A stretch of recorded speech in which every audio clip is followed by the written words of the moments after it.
Hello friends, in this video I am going to discuss something about the relational operators in C programming language, how they are used in the C programming language scenario and in the coding scheme of entire C programming language. So let's get started with the explanation of the relational operators. So we are going to describe the relational operators. So relational operators are some operators which helps us to make a comparison between two expressions or two logics or two sides. In order to just correlate two sides, we can use the relational operator.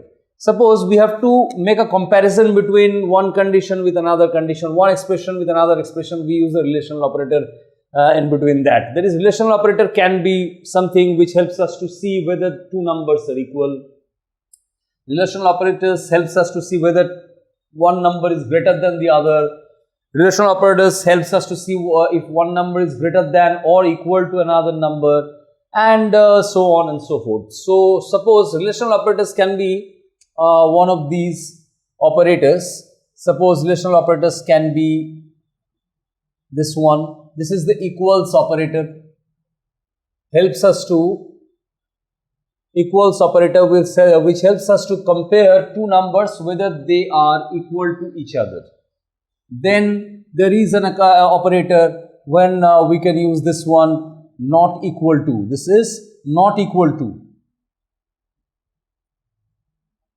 Not equal to. That is, if any number is not equal to any other number, then we can use this relational operator not equal to.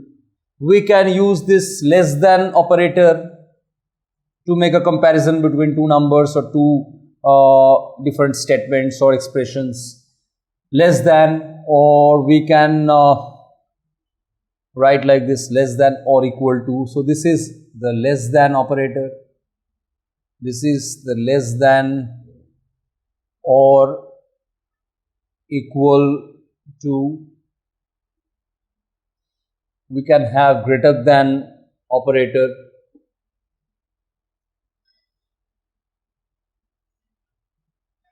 We can have greater than equal to.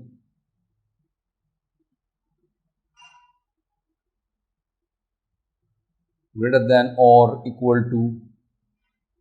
So these are the different relational operators which helps us to determine whether something is equal to another, one number is not equal to another, one number is greater than other, one number is greater than or equal to other, and so on. Like one example I can write.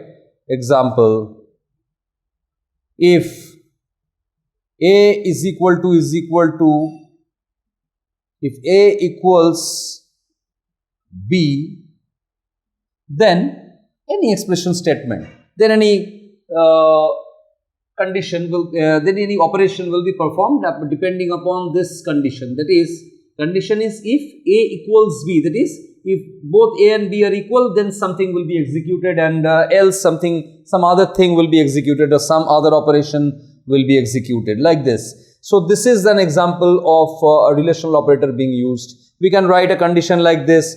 If, as we have seen in the case of compound assignment operator, we have seen like this, big is equal to A greater than B question mark A colon B, this sort of expression. So here we are seeing that whether A is greater than B, if A is greater than B, then the value of A is to be assigned into the variable big, otherwise the value of B is to be assigned into the variable big. So this A greater than B is nothing but an example, this greater than is nothing but an example of the relational operators. So these are few examples of relational operators. Now we will come to the other operators after the relational operator, that is the separate. There are other operators which needs to be explained, like bitwise operator, like comma operator, size of operator, and other operators are pending to be discussed, and we will discuss in our later videos. Thanks for watching this video.